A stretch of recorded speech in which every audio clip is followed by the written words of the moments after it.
CM media adviser Naresh Chauhan का भाजपा पर पलटवार, बोले लोगों को भ्रमित करने का भाजपा नेता कर रहे हैं काम। केंद्र से नहीं दिला पाए मदद। 11 दिसंबर को 2 साल का कार्यकाल पूरा करने जा रही है और बिलासपुर में कांग्रेस जश्न मना रही है और वहीं इसको लेकर भाजपा भी हमलावर है। पूरे प्रदेश में धरना प्रदर्शन करने का ऐलान किया है। सीएम एडवाइजर नरेश चौहान ने पलटवार किया और भाजपा पर लोगों को भ्रमित करने का आरोप लगाया है। उन्होंने कहा कि आज से 2 साल पहले प्रदेश की जनता ने विधानसभा में बदलाव किया और कांग्रेस को सत्ता सौंपी।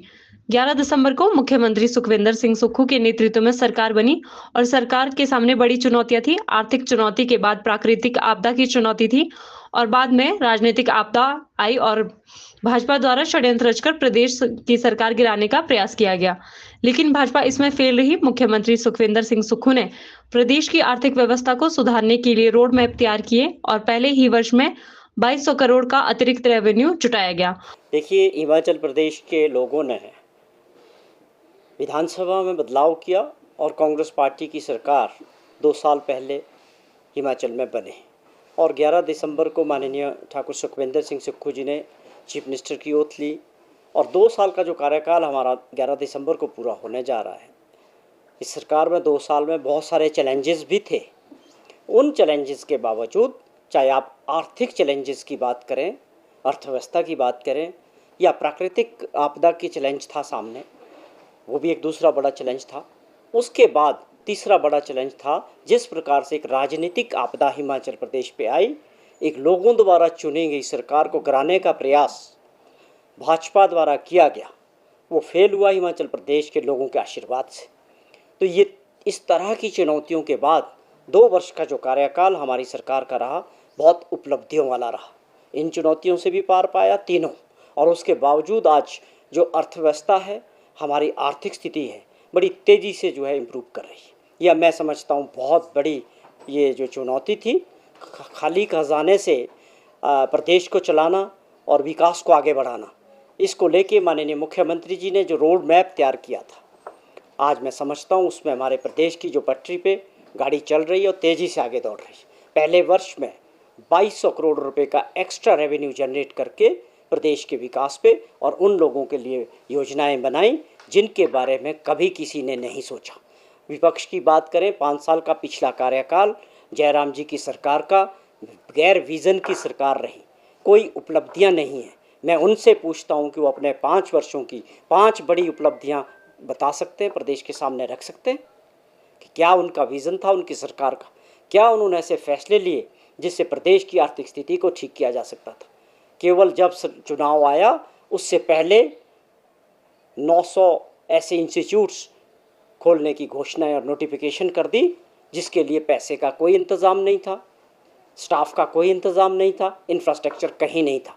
केवल मात्र इस सोच के साथ कि हम चुनाव में जाएंगे, बहुत सारी घोषणाएं करेंगे। उनको ये तो शायद कुछ ज्ञात था कि अब सरकार रिपीट नहीं होगी और ये सारी चीज़ें अगली सरकार पे चली जाएंगी। अगर उन सारी घोषणाओं को जो उनने बिल्कुल गलत तरीके से और केवल राजनीतिक दृष्टि से और वोट की दृष्टि से की थी, हमारी सरकार आगे बढ़ाती तो तकरीबन 5000 करोड़ रुपए का एडिशनल खर्चा राज्य सरकार पे पड़ता। हमारी सरकार ने उसको डीनोटिफाई किया, लेकिन जहाँ पर ज़रूरी थे विकास की दृष्टि से लोगों ने जहाँ पर दोबारा मांग की, उनमें से कई चीज़ों को दोबारा नोटिफाई भी लोगों की आवश्यकता के हिसाब से किए गए।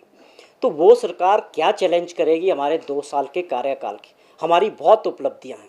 हमने जो गारंटीज़ की बात की थी उसमें 5 गारंटी पे हमारी सरकार ने काम शुरू कर दिया, वो तेज़ी से आगे बढ़ रही है और अगली गारंटियों के बारे में भी सरकार गंभीरता से जो सब कमेटी बनी थी कैबिनेट की, उसमें काम कर रही है।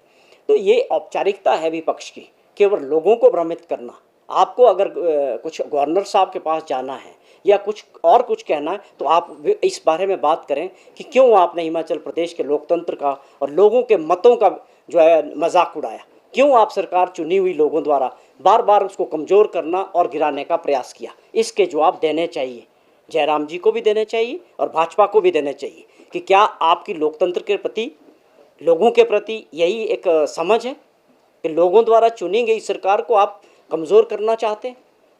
आपको 5 साल विपक्ष में बैठने का मैंडेट लोगों ने दिया, उसका सम्मान करना चाहिए। 5 साल विपक्ष का काम करना चाहिए। और आपको सकारात्मक भूमिका निभानी चाहिए प्रदेश के हित में, प्रदेश के विकास के हित में।